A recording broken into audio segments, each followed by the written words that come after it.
I've just been watching some swans play with their newborns, and it's got me thinking of life changes and different directions and decisions. I guess that's what I want to talk about today. Is my next move of where I went from running my own business and work in digital marketing, and how I decided, or how the world told me, or how all the things that happened in my life led me towards going into the education system and to becoming a teacher.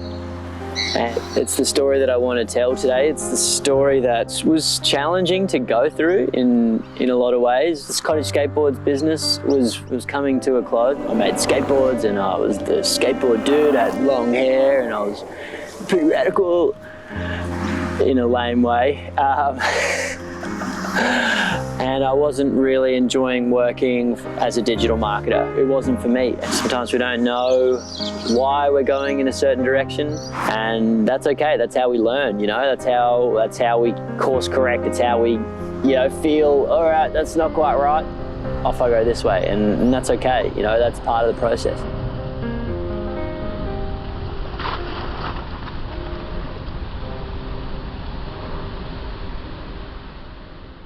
In the space of about 2 months, I broke my arm. Not that bad. The job I was working at decided I wasn't going to continue on past the probation period. That hit me pretty hard. A couple of weeks later, me and my partner of 5 years split ways as well.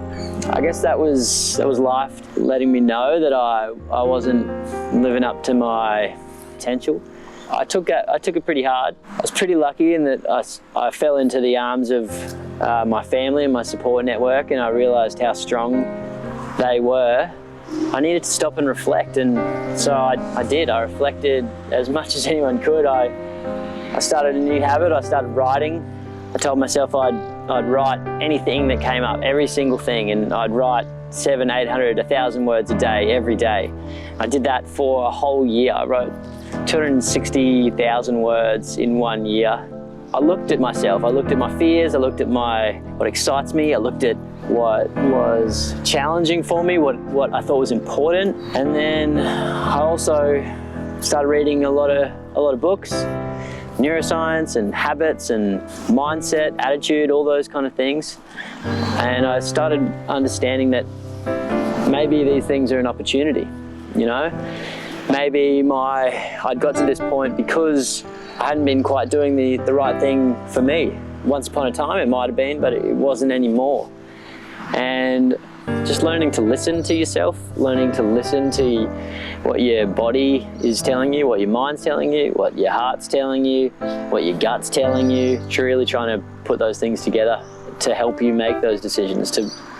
You don't necessarily know what is going to work for you until you're in it.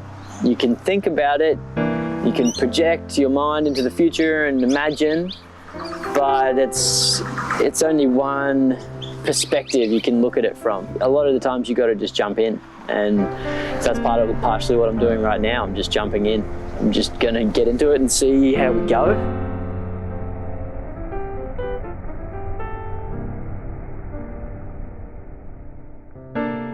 And I was lucky enough in my skateboard business to do a lot of workshops, and through those workshops I got to go into schools and work with kids and teachers and parents, and we got to learn, and we learned through making skateboards, and it was fun, and everyone was pumped, and all the parents were stoked, and I was stoked. I was having a great time, and through all these experiences I realized, like, that's the ticket, that's the important thing, that's what it's all about. And I was good at it too. I had a little flair for it, which was nice to feel in myself. Nice to feel that, okay, there's something here, I can do this. And so then that's how I started looking at teaching. I was like, well, if I'm going to do this, I got to do this properly. I got to give it a crack. I got to learn all the words. I got to learn all the lingo. I got to learn all the theories. And I got to be that thing. I got to practice it. I got to do it. And so that's what I'm about to go into now. I made the decision then. It was, looking looking down the barrel of 4 years of study at late 20s. Not something I thought I was going to do, but you know, I'd done 260,000 words and it's leading me to this, so I can't really back out now. So I did it, you know. I jumped in and I was like, all right, I'm going to do this properly. I'm going to set my attitude, and I did. I sat down and I figured out exactly how I was going to do this, how my mindset was going to be. I'd never done that properly before. I'd never actually realised that you could choose your attitude. I think that was the start of me learning how to choose a lot of things and realising that we all do choose everything we do every day. So I just want to bring whatever it is I've learned into the education industry. I'm lucky that I've got to come into it from this perspective and this angle. I know it's not going to be an easy job, but I think I'm ready for that. We'll see how we go, eh?